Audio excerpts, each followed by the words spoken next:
Good morning. My name is Jennifer Wistran, and I'm the Deputy Director of the Kennan Institute. Thank you for joining us for a discussion of assessing Ukraine's political and energy resilience before winter.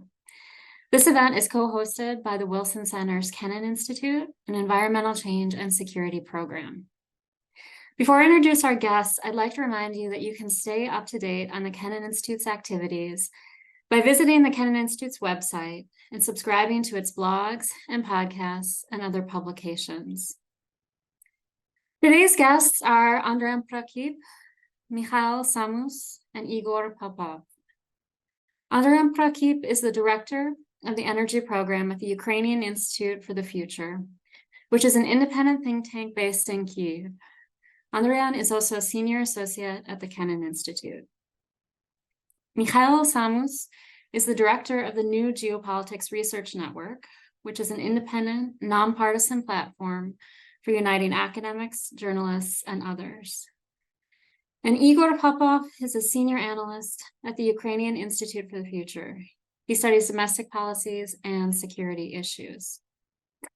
After our guests speak, there will be a question and answer period. If you would like to ask a question, please submit your question via the Q&A function on Zoom.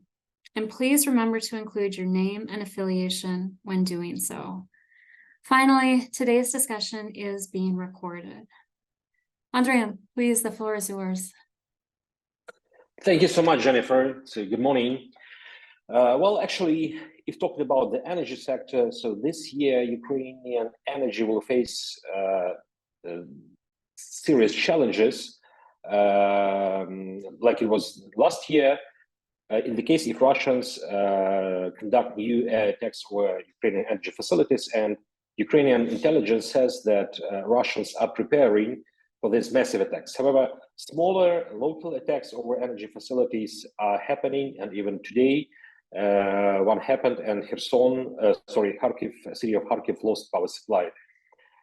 So Ukrainian energy sector will face the challenge, but the balance of factors defining this challenge and defining outcomes actually differs. So on the one hand, the problem is that we almost do not have excessive capacities, power generation and transmission, because huge capacities were destroyed and damaged during the last winter, and it was technically impossible to repair all. And in some cases, energy companies lacked money to do this repairing. So for this winter, we will have capacities hardly to cover the peak demand. And in the case if Russians destroy some facilities, that means that it will be much more difficult to cover this demand, and Ukraine will face this scheduled cut-offs, rolling blackouts. But on the other hand, Ukraine now has much more air defense system than we had last year. So, however, these are not enough. So we still cannot protect all critical nodes of the power system from Russian missiles, drones. On the other hand, so some power facilities are protected with this protection from drones and missiles. Also, Ukrainian energy companies and energy personnel have much more experience how to operate the power system before the attacks and during air attacks. Ukrainian energy companies and energy personnel have much more experience how to restore power supply quickly after the attacks, and actually, both all energy companies and the government were preparing for different scenarios of these attacks and different developments, different the situation, different damages. So on the other hand, on the one hand, we have less capacities. On the other hand, we are much more prepared. But still, it's difficult to make some specific, accurate focus what the winter will be in terms of energy, because there are two critical factors. So the first is how frequently and what will be the scale of Russian air attacks, and how effective Ukrainian air defense will be. And on the other hand, another factor is what the winter will be, how cold it will be, because the temperature defines the demand for power capacities. It defines demand for coal and gas, which are pretty important to pass this winter. And other important factor is that in the case if the country, some region lose power supply for a couple of days and it's under extra cold temperatures, that means that all pipe system carrying water, central heating supply systems may be damaged, and this may lead to humanitarian disaster. So as I mentioned, coal and gas, so situation with gas is pretty good because Naftogaz managed to increase gas production slightly on the one hand. On the other hand, because of serious drop in industrial production and there are less people in the country, so total demand for gas has fallen. There are some problems with coal, so energy companies have stored less coal than it was stipulated by the ministerial plan, and Ukrainian energy companies will have to rely on imports.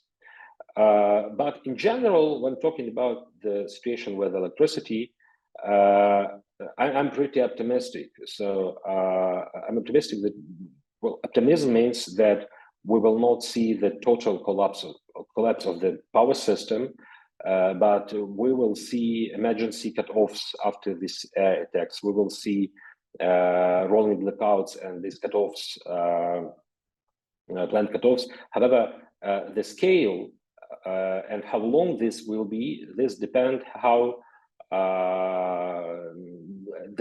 the level of damages. And so here I have to stress once more that Ukraine needs more air defense system, because it's much so that air defense system is much more expensive rather than to repair or construct a power plant. And in the case if these are destroyed during this winter or in the other winter, so the future of passing the rest of the winter or even the next year is absolutely unclear. So situation with gas, as I mentioned, is pretty okay. So it looks like that in the case of warm winter, and in the case if we don't over consume gas to produce electricity, which may happen because of coal shortages or some capacities destroyed, technically it's possible that Ukraine may pass the winter without gas imports. Situation with fuels, that's pretty difficult because due to all these damages, Ukraine mostly is relying on imported fuel. But looks like that some Ukrainian companies managed to organize logistics, and looks like the situation is also pretty normal. However, sure, so we are relying on imports, and this means that we are dependent on the situation of regional and global energy markets, and these markets still are vulnerable.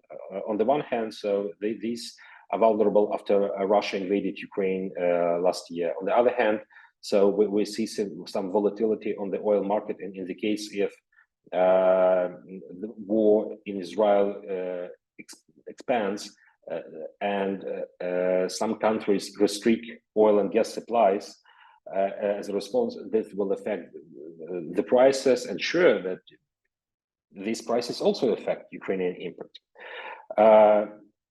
So situation is really difficult, but I'm optimistic. However, there is nothing else rest. But so I have to mention that so the country still needs more air defense, and another that Ukraine should continue carry on reforms and shouldn't roll back, shouldn't step back from all these achievements that were done before the war and even during the war.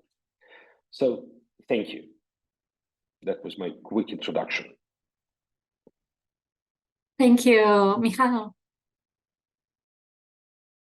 Thank you very much. I will focus on the security and defense issues because, as Andrian told, that it's two actually components. It's basically energy sector and the stability of energy sector, and actually from the other side, it's air defense. Air defense, which provide the security and covering the all of these grids and infrastructure to provide for our nation the energy. So I will start with personal security, because social resistance, social resilience is very important, because compared to last year, of course, we couldn't predict last year that it should be something like this, as we call the really genocide strikes during the winter, when you have a -20 Celsius and Russians, they trying to destroy your energy supply and heating system to make people like in -20 be in situation that it's impossible to be really inside of the apartments. So it was a challenge for city authorities, for all of infrastructure, and of course the personal challenge, how to be alive in this situation. And it was very interesting that actually on the level of government and of course the cities, the villages, it were created so-called points of unbreakable, how it calls the unbreakable points. So it's possible to get a hit there, to get the charge for your phones, for your batteries, and of course the personal system of life in this situation. It's EcoFlow kind of big batteries, which could provide you the energy for several hours, for sometimes for your entire apartment. It's possible to cook food even, and of course the main issue, it's internet. So you need to have a Starlink station or maybe fiber optic system. So a lot of people ask the providers to make the fiber optic link to your apartment. I personally have this. So if you have a batteries for your router and fiber optic link, so it's possible to be even out of the energy, out of electricity, but for several hours. It's possible to actually how many batteries you have. You could work actually normally with EcoFlow, with all of this fiber optic internet, with batteries everywhere. So you could actually organize your personal office for entire working day. And actually, it's the personal responsibility of everybody. And it's maybe some magic, but it was normally for Ukrainians to work in this situation and actually to continue to work in even not in. Of course, it's possible to go to co-working spaces and work over there if you don't have this Starlink, fiber optic, EcoFlow systems. But what I'd like to say that this year, obviously, we are better prepared. I think that now everybody has the systems, everybody organized, and already we checked all of these systems. And I'm personally, for example, ready for a situation when we just cut out of electricity and you could continue to work. This is it's a normality for Ukrainians now, and this is unfortunately a situation in which we live. Talking about the national security and defense, of course, we have a war, we have a martial law, and all of these actually activities on the battlefield. You know, the Ukrainian forces continue the offensive operations in some direction, like south front and Bakhmut direction, and we have a defensive operations on Kupiansk. It's a northern part of the Kharkiv and Lugansk Oblast, and different directions on the Donbas front. Finally, we started to get systems what we required and asked United States, for example, ATACMS, Army Tactical Missile Systems. older one with 160 kilometers, but it's absolutely great to support Ukrainian land offensive operation, because without superiority in air, because unfortunately we will have our F-16 after the winter. So talking about air defense, F-16 could play very significant role, but unfortunately we'll have our F-16 realistically, I think in February and March, maybe first of them in February, but operational readiness will be kind of March, maybe April. So unfortunately, F-16 won't play this role of air defense. So we need to get more and more air defense, and the specific of this year compared to last year will be that Russians really will have less missiles, because in last year they could make strikes with 80 missiles per one strike, and it was like one per several times per week. Now we have information that Russians can produce 150 missiles per month. Of course, they can get it from Iran, this new ballistic missile from Iran. It will be a very bad situation compared to now. But the main threat now for our electricity system and energy system, it's kamikaze drones, Shaheds. It's from Iran. And unfortunately, Iran, together with Russia, started to produce kind of 300 of these, or even more, 300 and more Shaheds per month. It means that they could provide a pretty strong missile and Shahed strikes against our electricity and energy systems. And we need more and more air defense. President Zelensky visited, Brussels several days ago, and actually it was negotiations about leasing of air defense system. It's something new, but actually it's a logical. Ukraine actually don't need a lot of air defense in the peacetime, so we will return these systems after war finished, of course. But for this winter, we need a lot of them. And actually, our explanation of the situation was like, why Germany needs like hundreds of air defense systems if Russia won't attack you this winter, but Ukraine will be under attack. So please give us on leasing these systems for several months, and it will be effective for covering of Ukrainian electricity system, energy system. And after this, we will return you after the this season, because situation will be better. So I think that we have a chance. We have pretty, I think that better situation. Andrian, absolutely right. And when you told that it's impossible to predict, absolutely clear. For example, today Putin told that the MiG-31 aircraft with Kinjal, the most dangerous missiles, it's they called it like aeroballistic hypersonic missiles with very fast, very dangerous missiles. Only Patriot system could hit it, and only SAM-T system. It's a European analog of Patriot system, but we have Patriots and SAM-T, let's say several of them, and it's impossible to cover all of Ukrainian huge territory. I just remind you that Ukraine actually is the largest European country from the territory. It's bigger than France and Germany. So can you imagine how many Patriots we need to cover all of territory?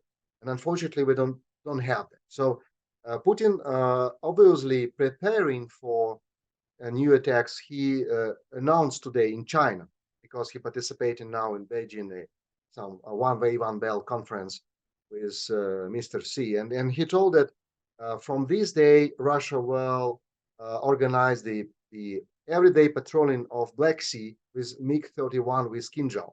So it's like a threat, it's an open threatening to Ukraine from the south, because basically before Russia used MiG-31 from Belarus, and after this from the eastern part of Russia. I mean that Kursk Oblast and all of this to the central part and eastern part of Ukraine. But now it will be even from southern part. It means that we need to put more Patriots to the south it means that we need to open some territories from central Ukraine if we don't have an additional patch. So it's impossible to predict the concrete, let's say, situation developments this winter, but definitely we are better preparing. We are better prepared, and I hope that this proposition for leasing of air defense system will solve a lot of problems from the security and defense side. Uh, this is my intervention, and thank you very much. I'm ready to answer your questions. Thank you, Mikhail. Igor, please. Good morning, everybody. So now about the issue how all these energetical troubles could have impact on the society. And the short answer, it will not have any impact, because our people, first of all, are ready, and we just discussed it, that every family prepared for this. But the main thing that every Ukrainian knows who is responsible for all these troubles, that only Russian army, Russian rockets are responsible for all this hitting of civil infrastructure in Ukraine. For sure, Russian propaganda already started to disseminate messages that Ukrainian government didn't prepare well for the winter. That's why, and we will be staying in cold and dark apartments. But Ukrainians will understand the difference, and Ukrainians will evaluate the activity of our local and central government by their preparedness to the winter, to the possible troubles. For sure, if some information will be disclosed that some municipality or central government did not buy enough generators or didn't prepare shelters, society will react negatively on this. But in all other cases, people will just more and more hate Kremlin and Russia after every rocket attack to our energy infrastructure. Talking more about resilience in society, for sure, we have several concerns, and some of them connected to United States. And first of all, situation in Congress, and for sure, Ukrainians concerned how it will affect military and financial assistance. That's why we appreciate any statements, any messages from a congressman about bipartisan support to Ukraine in general. If there are some additional questions, additional details, for sure, Ukrainian government and Ukrainian society will listen about it, will answer any questions, will provide any reporting, and will work in cooperation with new appointed US representatives, special representatives on assistance. Another concern is about Israel, and again, it's a big discussion in society how it will impact assistance. And again, we appreciate the statement from administration, very strong statement, that American partners will stay with Ukraine as long as needed and will provide all necessary military and financial support to this activity. So our people are tired, for sure, after all these months of war, but they're still brave, and we still have our resilience. From this following to the more political issues, according to the basic scenario, the war will continue in next year, in 2024. And that's why this year I will question us about could we organize elections next year, and should we organize elections next year?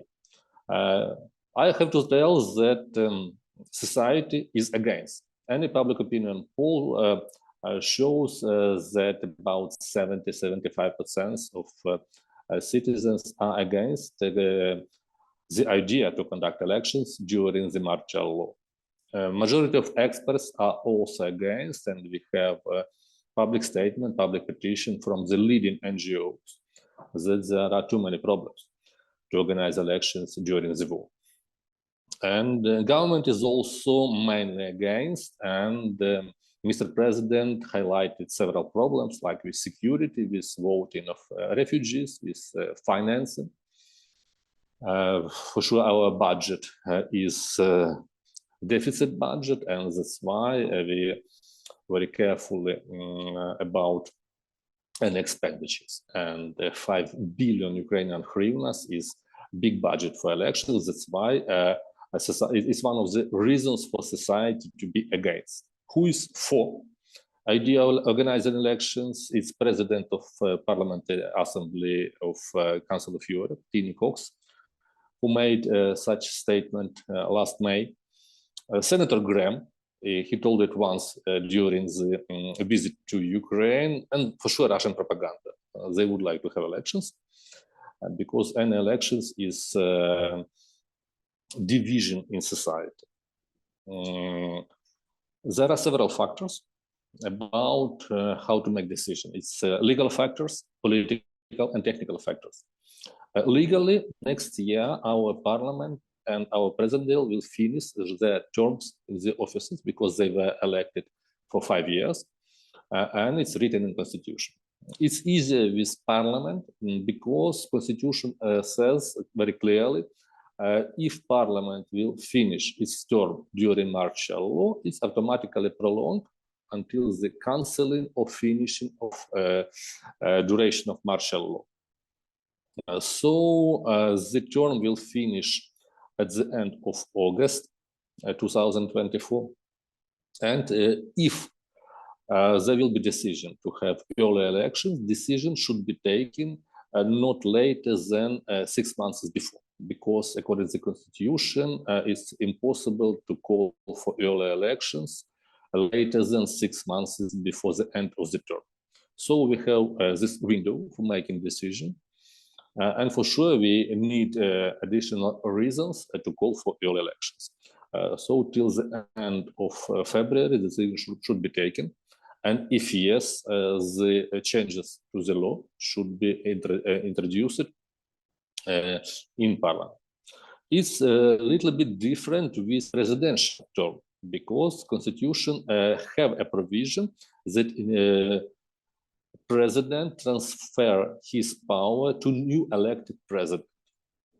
But the legal question is what situation we will have at the end of May next year, when it will be 5 years after presidential inauguration. So there is a risk that Ukrainian opposition, some members of parliament, and for sure a lot of Russian media outlets will tell us that it's the end of the term, so you don't have a legitimate president, and it's a crisis in internal politics. So there are two ways. One is to ask Constitutional Court of Ukraine that is this indirect regulation in constitution, is it enough to tell that this president could continue his term in the office till the end of martial law, and the new election should be organized after the cancellation of martial law. Or we have another option to have presidential elections in time at the end of March next year. Now, following two political reasons. If there will be elections, it should be based only on consensus between political elites. I mean, ruling party and all opposition parties, plus society, plus international partners, because it's our common war. We are respecting any assistance and we are open to discuss these issues. Because if society will still be against this idea, even understanding all the legal reasons, the elections will not have this public legitimacy. So again, we have a couple of months for discussion, because if there will be a political decision based on consensus to organize presidential elections at the end of March, Parliament should call for these elections 100 days before, which means just before the Christmas. So we have 2 months for political discussions. Do we need elections? Or we could solve all the political problems by another way. Another way could be changes in government, because it will answer a request from society for new faces. New faces could come by elections or by appointing technocratic government. And this government could be responsible for reconstruction, for all the reforms, because after the visit of Mr. Zelensky to Washington, there was very clear message from him and from US administration that Ukraine should start reconstruction and reforms before the end of the war. We shouldn't wait to the end of the war. So if we will not have parliamentary elections, the possibility of changes in government are very high. And then technical questions, technical problems, how to organize elections. First of all, for sure, security, how to guarantee security for all the voters, for members of commissions during the active phase of the war. The big issue is voting of refugees. We have about 5 million Ukrainians only in European Union. And if they will vote only in our embassies, maybe 1% or 2% of them will vote, as it was 4 years ago. So if to allow online voting or postal voting, which is prohibited now in Ukraine, it will create an issue of trust, because majority of experts don't trust to online voting and to postal voting. You know what is postal voting and how it was criticized in US also. But US have tradition of postal voting. We don't have this tradition. That's why also it should be based, the decision should be made based on consensus between government, opposition, and civil society. Because both solutions are not the best. If we'll have elections, for sure, we expect that Russian propaganda will intervene. There will be no clear pro-Russian, pro-Kremlin party, but there will be party who will promote Russian culture, Russian literature, compromise with Russia, first peace with Russia. We have to be ready for this. And for sure, Russia will send money. It's more profitable for them to send money for elections than to spend this money for rockets. That's why it's also one of the issues if we will organize elections next year. Generally, now about last sentence maybe about democracy in Ukraine. We have interesting experiment, interesting experience with martial law, because government has a very wide spread of methods to limit democratic institutions. But government didn't use all of them, and mainly our National Security and Defense Council made decisions to prohibit Russian parties, pro-Russian parties in Ukraine, pro-Russian media, pro-Russian public in social media, in Telegram channels, Facebook, access to Russian online media, but we still have different media in Ukraine. We still have activity of opposition parties, and it's good. For sure, we have some concerns about telemarathon. So this joint TV channel organized by several private companies. But be honest, only 3-5% of population is watching this marathon, and our political online bloggers have much bigger audience than this official TV channels. That's why we still have open discussions about any hot issue, including corruption. And based on this corruption, we see real outcomes. Our parliament adopted several regulations, legislation about anti-corruption activity, supported by society and based on this discussion in media. We have that some people lose their position after corruption scandals. Political pluralism, free media, and democracy are very high in priority of Ukrainian citizens. And even during the war, all the public opinion polls show it. So it's one of our values, and it's one of things that we are fighting for in this war. Thank you. Thank you, Igor. Thank you to all three of you. This was just fantastic, and I'm sure the audience agrees. I mean, this is an extremely comprehensive overview you gave from Andrea on the energy situation. Mikhailo, I really liked how you broke down personal responsibility and national responsibility. I think people found that fascinating. And then Igor, just giving the thought that's gone into from a social society perspective with respect to elections. So this is fantastic. I want to invite our audience to start submitting their questions. As a reminder, please submit your questions by the Q&A function at the base of your Zoom screen, and please include your name and affiliation when doing so. So while the questions are starting to populate, I will start by asking, I have a couple questions. First question for Andrian.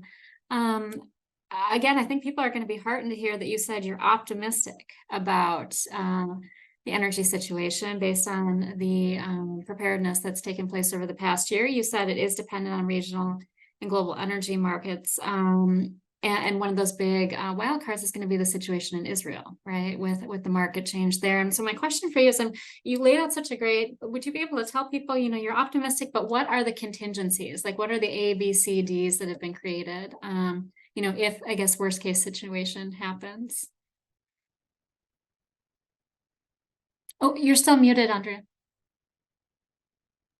Yeah, thanks. So I should tell this once more that I'm optimistic, but being optimistic in our situation doesn't mean that everything's going to be fine, that we will see, we may see serious problems and long hours of cutoffs, but I mean that the power system in the whole country will not fail. So again, the key factors affecting this energy situation in during this winter, the key one is Russian military and terror campaign against Ukrainian energy sector. So if not this, we may assume that under almost 100% probability, we will pass the winter without any problems. So, and that's why I said why we needed this air defense system more, because just imagine if every huge power plant is protected, covered with air defense system, that means that the level of problem becomes much lower.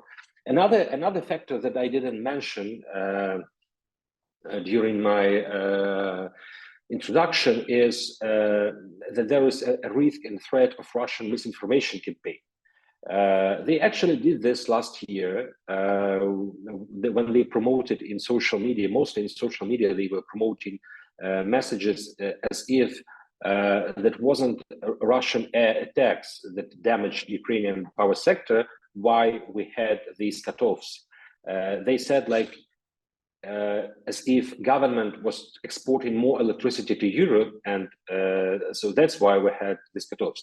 So, and all these internet boards and trolls, they were posting comments in Facebook, calling people to go outside to stop this. So this actually didn't. So, in fact, it had some impact, but it didn't have such a serious impact. And I expect that they will start more disinformation campaign, more active this year. And actually, they already started. So we see spreading some panic, like that the government already is ready to introduce these cutoffs. And however, so they were using information from the last year, presenting in like it is happening right now. Beside this, I suspect that they will try to split society during misinformation, not only regarding the energy situation, but probably regarding this discussion of the elections, which you have mentioned. So the key factor affecting safe passing of the winter is how Ukraine is protected from Russian air attacks. So that's the only factor. if not this, we will do fine. Thank you. We have our first question that's come in, and it related similarly on what Andrian is just speaking about. So Hiroki Nakanishi asks, can Ukrainian people and soldiers who live and fight in the Eastern and Southern fronts survive during winter?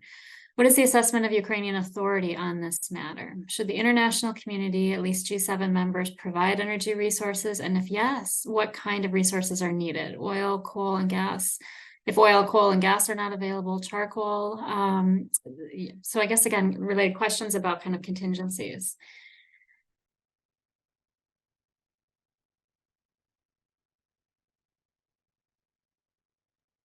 So who should start with Mikhailo? Maybe you can tell us about, there was a question regarding soldiers. Yeah, regarding soldiers, it's actually we have a 600 days of war, and it's really impossible even imagine that Ukrainian troops, Ukrainian commanders, they cannot provide the energy because the military infrastructure is a little bit different from civilian infrastructure. Now we're talking about civilian infrastructure, basically, because military infrastructure is actually the targets for missile. If Russians just hitting military infrastructure, we even can't discuss this question because it's a normal. Ukrainian missiles will hit Russian military infrastructure. Russian missiles will hit Ukrainian military infrastructure. It's okay, it's war. But we are talking about a genocide, actually. Then they hitting Ukrainian civilian infrastructure.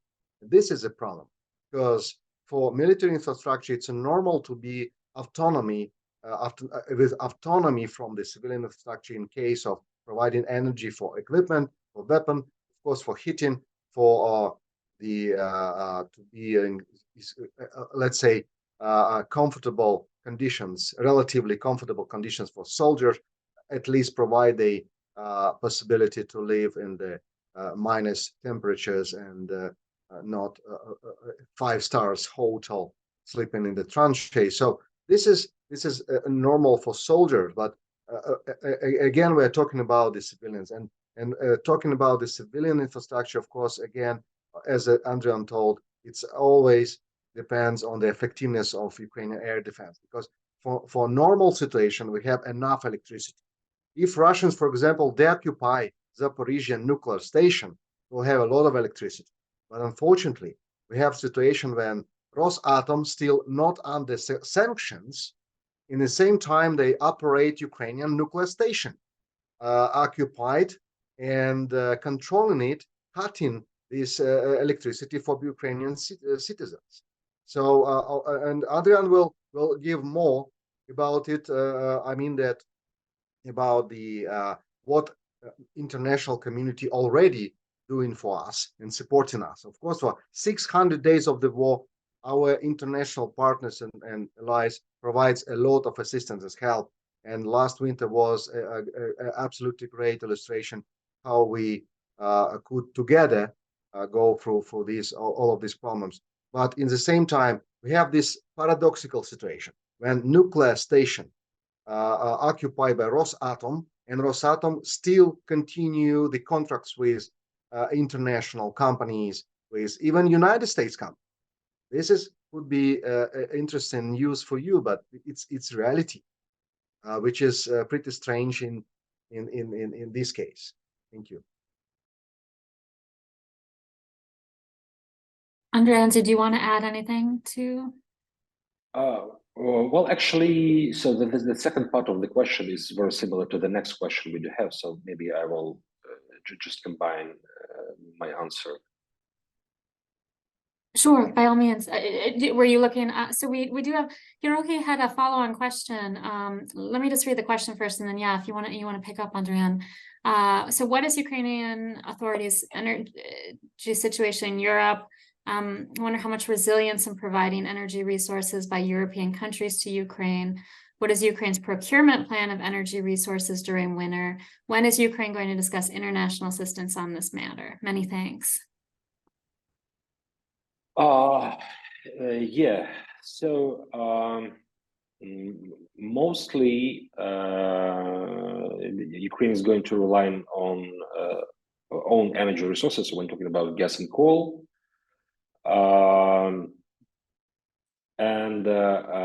So it's a pretty difficult question. Like, should international community, G7, provide energy resources? So this actually depends a lot on the developments of the situation in winter. I suppose that Russians will, during their potential air attack campaign against Ukrainian energy sector, will try to look for weak chains.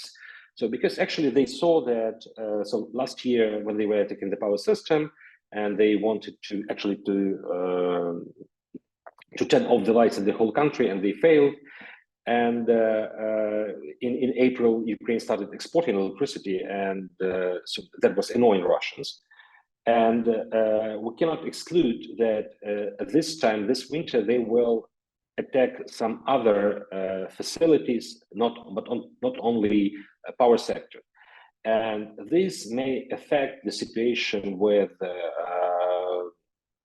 coal and gas sufficiency, or this may affect the situation with fuel sufficiency. So it's very hard to give an exact answer right now, but definitely I think we will need some specific equipment that may be destroyed during the winter.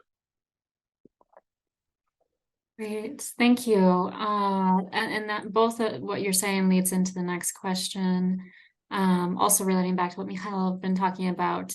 Glenn Wright asks, Glenn Wright, Kyiv resident, could you discuss the situation of how Ukraine has been able to stockpile replacement parts for the grid, such as transformers?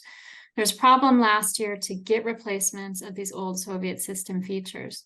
Please discuss more about the nuclear power plant situation and that risk. Mm-hmm. Well, if talking about the spare parts replacements, energy companies tried to create stocks of necessary equipment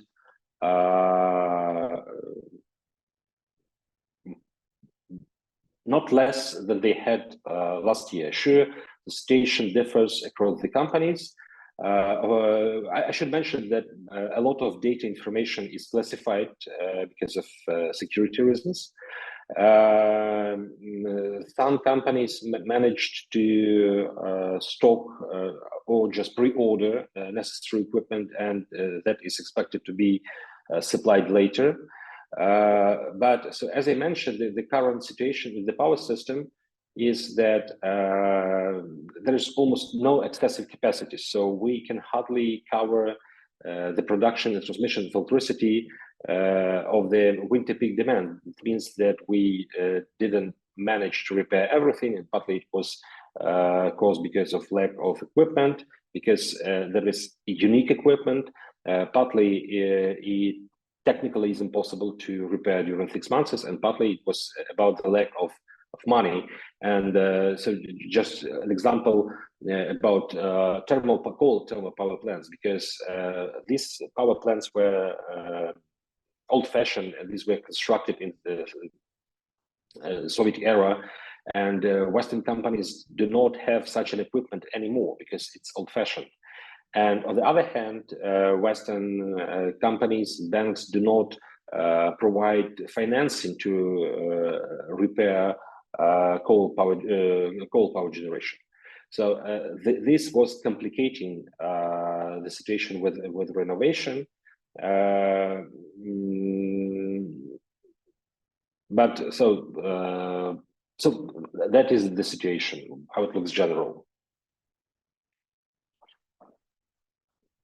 I just can add a little bit on just on the physical security, just without close some secret information that Ukrainian companies and actually government started to build underground facilities.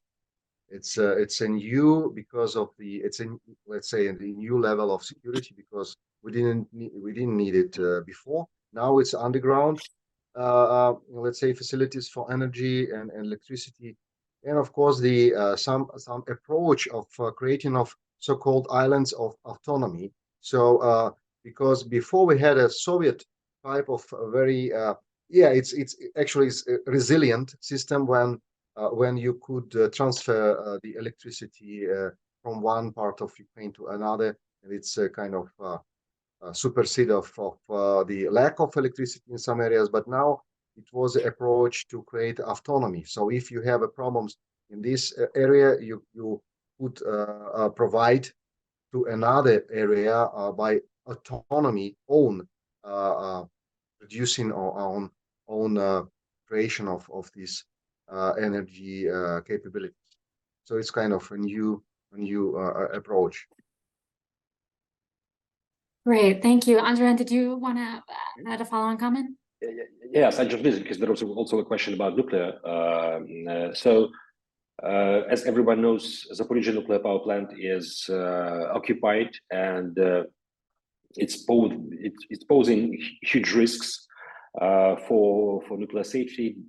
First of all, because we do not control this, and situation is unacceptable because explosions are located at the nuclear power plant, and International Atomic Energy Agency mission just cannot control such a big object. So regarding the situation with 3 other nuclear power plant operational nuclear power plants located in Ukraine. So a couple of times there were incidents when cruise missiles were flying over nuclear power units, which actually posing a risk and threat for nuclear safety. On the other hand, Russians didn't hit with missiles over directly on the nuclear power units, because that's crazy. But they were last winter they were hitting transforming substations around the nuclear power units. So they would try to disconnect nuclear power plants from the power system. So that's the general assessment of the situation. No, thank you both. Thank you. We have a question now turning to Igor's talk. So Tim Hollander asks, Igor, you mentioned that democratic election processes require an agreement between government, opposition, and society. Can you comment on any geographic oblast level variation you observe in these processes or perceptions? So I don't remember exact figures, but the short answer, almost no variations. Because before the war, we had regional differences, but war eliminated it. Because now we don't have differences in evaluation of security, of necessity of elections or democratic institutions between different regions. For sure, I suppose that cities which are directly on front line, they cannot understand how to conduct elections in this period at all. And maybe there will be no elections in their cities, even if we will have voting in a more peaceful Ukrainian territory. There are still differences between regions on language issue and church issue, but not about other issues. So even Odessa and Kharkiv, cities which were considered by Kremlin as pro-Russian, after this invasion, they hate Russia. And for sure, some of them speak Russian at home and they read Russian books, and this is different. But they don't have any good emotions concerning Russia. And for sure, we did not know the opinion in big occupied cities in Severodonetsk, Lysychansk, Mariupol, but we could suspect that some of people who stayed there and who are under occupation more than 1 year, they have already their separate opinion on some issues in Ukraine. And about differences, opposition also don't support the idea of elections because opposition isn't ready. The old opposition leaders were not very bright during the war, so they did not increase their popularity, and society would like to see new faces, and new faces are not well known still. So that's why among opposition or in territories who voted against this government and for opposition, these cities and oblasts also don't support idea of elections, but they support idea of decentralization, of political pluralism, and free media. So the figures are very bright and regional differences are very minor. I think this is fascinating. I think a lot of people will find it fascinating, right? Because we tend to assume there are stark regional differences, not just in Ukraine, but elsewhere, but to show that, this has kind of collapsed them even on the language issue. While encourage our audience to send in more questions, maybe I'll just ask a quick follow on, Igor, because you talked about, I thought it was interesting. You said Council of Europe, Senator Graham and Russia are, kind of, they're pro having elections, right? And then you talked about, the Russian disinformation campaigns. I'm curious what is being done, to the extent anything can be done, to stave off what those campaigns will be, or how are people preparing for that, to make sure the population isn't manipulated by them? And again, encourage the audience to send in some more questions. There are several dimensions is this problem, how to fight with Russian propaganda. And one is technical, and we continue our cooperation with biggest online platforms, with Facebook administration, YouTube administration, and by this cooperation, we block a lot of channels. And the discussion started in Ukraine what to do with Telegram, because Telegram is not cooperate with anybody, as we know, and Telegram even didn't close Hamas channels. So there is a proposal, it's not supported yet, to block Telegram at all in Ukraine, but again, it's controversial issue. And another big challenge, and we will meet it during the elections, how to divide Russian narratives, Russian propaganda, which make for Russian money, from opposition activity, criticism of government. And where to find this measure, this threshold, it's a challenge for society, and it's a challenge for SBU, and it's a challenge for our Central Election Commission. Because for sure, no one candidate will write in election program that this candidate support Kremlin. But they could write a lot of other things, which will be clear that it's pro-Russian narratives. So could we allow for these candidates to campaign, or should we cancel their registration? So we have this discussion among experts, and it's not finished yet, because it's also a challenge for our democracy in general. Great, thank you. And we have another question that's come in related to the election issue. Jerry Pankhurst asks, the issue of elections and the anti-corruption efforts ultimately relates to social solidarity, which is reflected in public opinion. I wonder if there are problems in this regard emanating from the religious sphere, which has been fractured by the propaganda of the Russian Orthodox Church and other parties. Although Ukraine has a robust history of ecumenical relations, how much disorder in society is related to religious differences?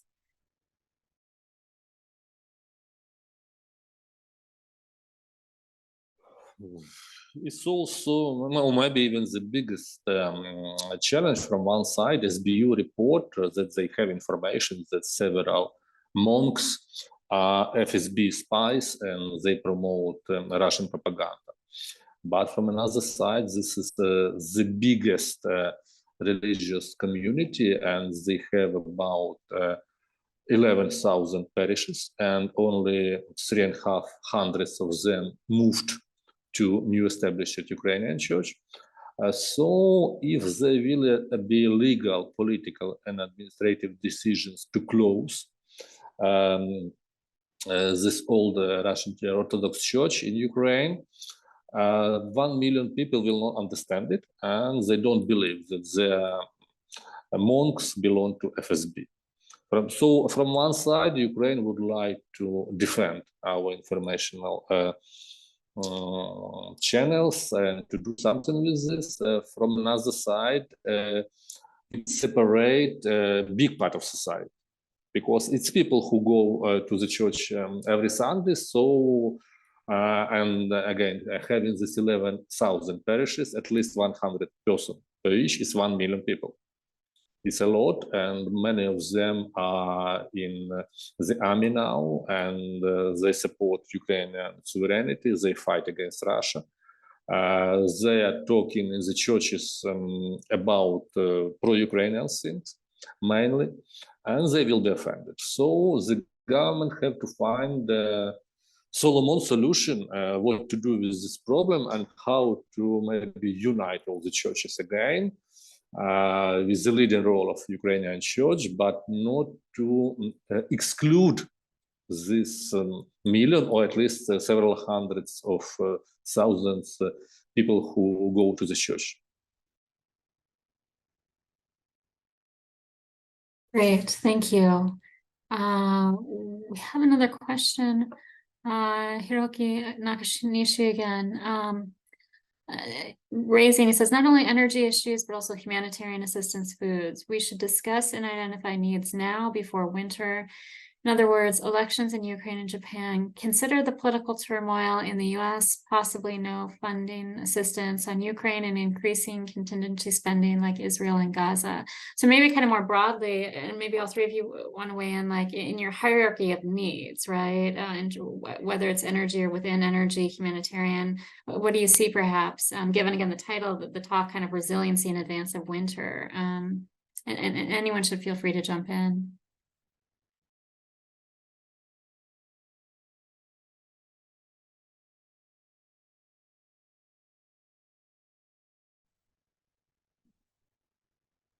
So actually, I have nothing to add except of energy, which I already mentioned. So maybe Mihailo or Igor have anything to add on this regard. I only can say that actually Ukrainian government, together with international partners, they already done a lot, and we have a lot of programs on it. And of course, we should discuss it. But Ukrainian government, of course, every day working on let's say, analyzing the situation and trying to create conditions that we don't have any problems, even in the worst case scenario. So I think that, of course, we could discuss it together with Japan. Why not? But I think that on the level of G7 and European Union, even NATO, we discussed a lot these issues, like integrated to all of the whole security situation, not only military, but of course the food security, the energy security, humanitarian conditions, etc. And which is a good point, that last several months we are mainly talking about systematical support and systematical cooperation based on G7 declaration signed in Vilnius. And as I know, we are in process of developing bilateral security agreement with United States and such agreements with other countries. So from ad hoc support, we are moving to more systematical programs, this assessment of Ukrainian needs for not only for the war, but also for reconstruction, for development, and for the reforms. And we have such negotiations with many countries, including, and first of all, for sure, with G7.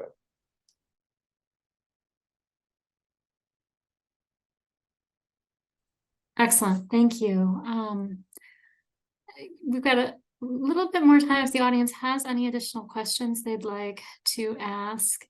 We do have one question that has come in. Is there any discussion in Ukraine postponing election until the ceasefire is achieved? Which, Igor, you touched on, but maybe revisiting that. The question goes on.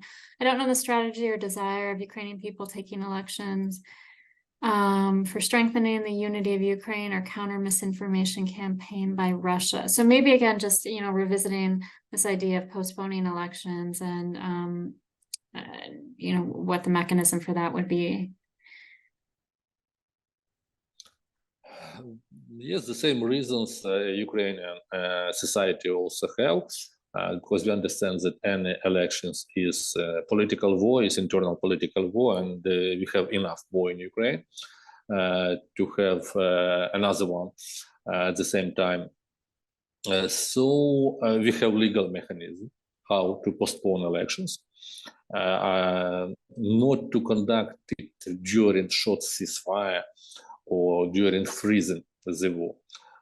But again, I will repeat that we need political consensus on this between society, opposition, government, and the partners. And we have this window of opportunities to discuss it now, because we see that the war will be long, and maybe will finish not next year, but maybe even later.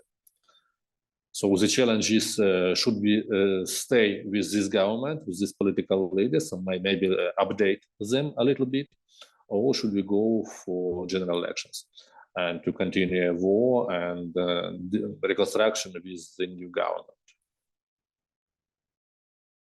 I like to add a couple of words, and actually the ceasefire. I just remind you that we have a martial law. It's not only ceasefire. So we have more than 1 million people in army now. So they cannot use actually normally their right to be elected and elect. So if you're talking about the ceasefire, it's rather impossible to renew the rights to be elected, because they still will on the front line, even ceasefire of frozen conflict. So we had some kind of this Minsk agreement where we signed it in 14-15, but now it's absolutely different situation. Now it's the scale of this war absolutely different, and I think that only after canceling the martial law, when we return to the normal situation, it will be possible to talking about the normal elections. Of course, it's possible, different format, but ceasefire won't solve any problem with, or let's say, all of problems with election. Yeah, I think that's a great point to add on. And actually, I want to just circle back too to what Igor, you had talked about earlier about, the voting of refugees, right? That would present a problem. I mean, Ukraine's right now the second largest producer of refugees after Syria, and you have people spread all throughout. And I thought it was interesting you mentioned, no historical precedence of voting by mail, which we do have in the US, but then, so reticence to do that, and also reticence to do voting over the internet. So how likely, whether a ceasefire or not, or whether a post-war situation, do you think that is going to be, how likely do you think there's going to be something in place so that those large number of people who are outside the country would be able to vote? Because even if it's tomorrow the war was over, it's not like everyone's going to be coming back into the country the next day, right? So I'm curious what processes are going on for that to be able to get the people who've left to be able to vote eventually. First of all, generally, we are trying to prepare society and international societies that our next elections will be not so democratic as before, because we achieved very high standards in conducting democratic elections. And will it be during the war or immediately after the war, we will have a lot of problems, because we mentioned it today. And some of people will lose their right to vote. The competition in media will be not so equal as previously, in any case, because many media outlets closed, many people moved, became internally displaced persons, and they will maybe lose their documents. But voting of refugees is one of the biggest issues, because even 1 month after canceling the martial law, or 3 months after, if we will have fast elections, they will not come back to the homes. We had several discussions with international experts, with the International Foundation of Electoral Systems, with our Central Election Commission, what are the options? And again, there are no ideal options. So if to introduce online voting or postal voting, opposition, many experts will tell that it's not fair. If not to introduce it, millions of Ukrainians will lose their right to vote. And be honest, it's young, progressive, pro-Western voters. And in this case, people who stay in Ukraine, who are usually less educated and not so wealthy, will vote for the next government, and it will have political impact. So my answer in Ukrainian media is only that we need, again, consensus at the start of elections, so that we agree to take these risks. Would it be online or would it be only diplomatic institutions? But all of us should agree that we are responsible for this decision. Thank you. Thank you. We are nearing the end of our time. I will maybe just, before we wrap up, the three of you, our three participants, does anyone have any kind of final comments or you would like to make, or something you'd like to reiterate that the audience comes away with? I'll give you guys each the option, and then we'll wrap up.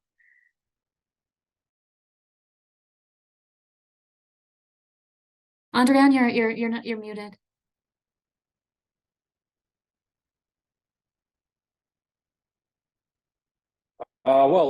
It's pretty hard to add anything else except of what we said. So I just have to stress that not only Ukraine, but the whole world should force Russian propaganda and misinformation that they are now going to spread. So they will try to use the attacks over Ukrainian energy facilities, but they will also try effect to Western societies, trying to persuade that as if these countries shouldn't support Ukraine during the periods when Ukraine needs this support a lot. So, and again, I should mention that it would be very good if the key Ukrainian power stations were protected by air defense system that could be supplied or landed by Ukrainian allies, because it is much more cheaper option rather than to construct new power plants, which later may be again destroyed. So that was my final remark. Thank you. Thank you. Mikhail, Igor, any final remarks you'd like to make? Yeah, I just want to add about the sanctions, because even we're talking about air defense and all of hard security instruments. Just give you the numbers. The Russians continue to gain like $400-500 billion just selling oil and gas, and getting even on the nuclear projects. They have the dozens of billions of dollars. So I think that we shouldn't stop or look at this, because even we have a lot of air defense, but at the same time making business with Russians, given the opportunity to get billions of dollars, this war will continue for years, at least for physical life of Putin. Putin could live for next 20 years. So let's do it together. I mean that not look at the concrete of the energy assistance to Ukraine, but let's destroy the Putin regime by not giving the opportunity, ability to make a business, to make a huge money to wage the war. So this is my final words. Thank you. No, thank you. Igor, any final comments? No? Great. Thank you. Well, with that, we're at time. So I want to thank our three participants very much, and for participating from Kyiv. I want to thank everyone in our audience for joining us this morning. We look forward to seeing you again soon. Thank you.